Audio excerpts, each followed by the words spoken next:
श्रीमद्वाल्मीकि रामायण युद्धकांड अध्याय 109 विभीषण का विलाप और श्रीराम का उन्हें समझाकर रावण के अंत्येष्टि संस्कार के लिए आदेश देना।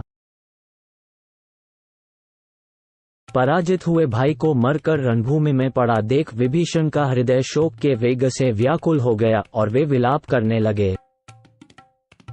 हा विख्यात पराक्रमी वीर भाई दशानन, हा कार्यकुशल नीतिज्ञ, तुम तो सदा बहुमूल्य बिछौनों पर सोया करते थे, आज इस तरह मारे जाकर भूमि पर क्यों पड़े हो? हे वीर, तुम्हारी ये बाजूबंद से विभूषित दोनों विशाल भुजाएं निश्चेष्ट हो गई हैं। तुम इन्हें फैलाकर क्यों पड़े हुए हो? तुम्हारे माथे का मुकुट जो सूर्य के समान तेजस्वी है, यहाँ फेंका पड़ा है। वीरवर, आज तुम्हारे ऊपर वही संकट आकर पड़ा है जिसके लिए मैंने तुम्हें पहले से ही आगाह कर दिया था, किंतु उस समय काम और मोह के वशीभूत होने के कारण तुम्हें मेरी बातें नहीं रुची थी।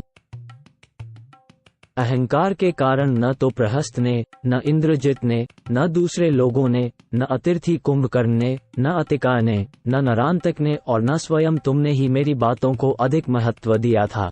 उसी का फल ये सामने आया है। आज शस्त्रधारियों में श्रेष्ठ इस वीर रावण के धराशायी होने से सुंदर नीति पर चलने वाले लोगों की मर्यादा टूट गई, धर्म का मूर्तिमान विग्रह चला गया, सत्व बल के संग्रह का स्थान नष्ट हो गया, सुंदर हाथ चलाने वाले वीरों का सहारा चला गया, सूर्य पृथ्वी पर गिर पड़ा, चंद्रमा अंधेरे में डूब गया, प्रज्वलित आग बुझ गई और सारा उत्साह निरर्थक हो गया। रणभूमि की धूल में राक्षस शिरोमणि रावण के सो जाने से इस लोक का आधार और बल समाप्त हो गया।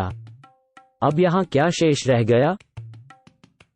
हाय, धैर्य ही जिसके पत्ते थे, हठ ही सुंदर फूल था, तपस्या ही बल और शौर्य ही मूल था, उस राक्षस राज रावण रूपी महान वृक्ष को आज रणभूमि में श्री राघवेंद्र रूपी प्रचंड वायु ने रौंद डाला। तेज ही जिसके दांत थे, वंश परंपरा ही पृष्ठभाग थी, क्रोध ही नीचे के पैर आदि अंग थे और प्रसाद ही शून्य दंड था, वह रावण रूपी गंधहस्ती आज इक्ष्वाकुवंशी श्रीराम रूपी सिंह के द्वारा शरीर के विदीर्ण कर दिए जाने से सदा के लिए पृथ्वी पर सो गया है।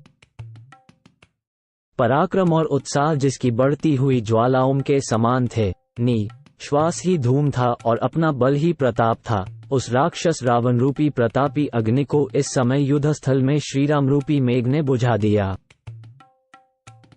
राक्षस सैनिक जिसकी पूंछ, ककूद और सींग थे, जो शत्रुओं पर विजय पाने वाला था तथा पराक्रम और उत्साह आदि प्रकट करने में जो वायु के समान था, चपलता रूपी आंख तथा कान से युक्त वह राक्षस राज रावण रूपी सांड महाराज श्रीराम रूपी व्याघ्र द्वारा मारा जाकर नष्ट हो गया। जिससे अर्थनिश्चय प्रकट हो रहा था, ऐसी युक्तिसंगत बात कहते हुए शोकमग्न विभीषण से उस समय भगवान श्री राम ने कहा, विभीषण, ये रावण सम्रांगण में असमर्थ होकर नहीं मारा गया है, इसने प्रचंड पराक्रम प्रकट किया है, इसका उत्साह बहुत बड़ा हुआ था, इसे मृत्यु से कोई भय नहीं था, ये दैवात रणभूमि में धराशायी हुआ है।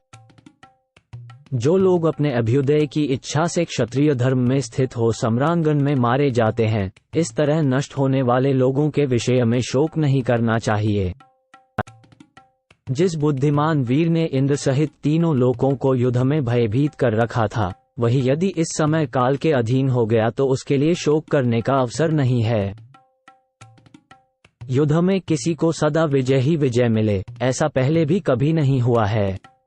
वीर पुरुष संग्राम में या तो शत्रुओं द्वारा मारा जाता है या स्वयं ही शत्रुओं को मार गिराता है।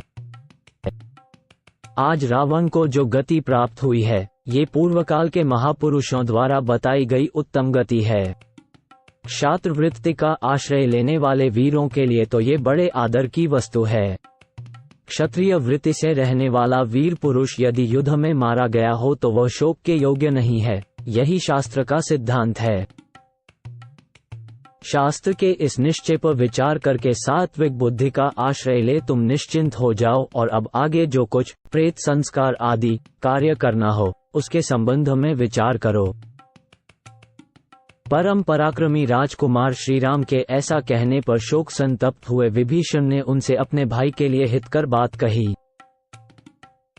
भगवान, पूर्व काल में युद्ध के अवसरों पर समस्त देवताओं तथा इंद्र ने भी जिसे कभी पीछे नहीं हटाया था, वही रावण आज रणभूमि में आपसे टक्कर लेकर उसी तरह शांत हो गया जैसे समुद्र अपनी तटभूमि तक जाकर शांत हो जाता है। इसने याचकों को दान दिए, भोग भोगे और भृत्यों का भरण पोषण किया है, मित्रों को धन अर्पित किए और शत्रुओं से वैर का बदला लिया। ये रावण अग्निहोत्री, महातपस्वी, वेदांतवेता तथा यज्ञ यागादि कर्मों में श्रेष्ठ शूर, परम कर्मठ रहा है। अब ये प्रेत भावकों प्राप्त हुआ है, अतः अब मैं ही आपकी कृपा से इसका प्रेत कृत्य करना चाहता हूँ। विभीषण के करुणाजनक वचनों द्वारा अच्छी तरह समझाए जाने पर उदारचेता राजकुमार महात्मा श्रीराम ने उन्हें रावण के लिए स्वर्गादि उत्तम लोकों की प्राप्ति कराने वाला अंत्येष्टि कर्म करने की आज्ञा दी।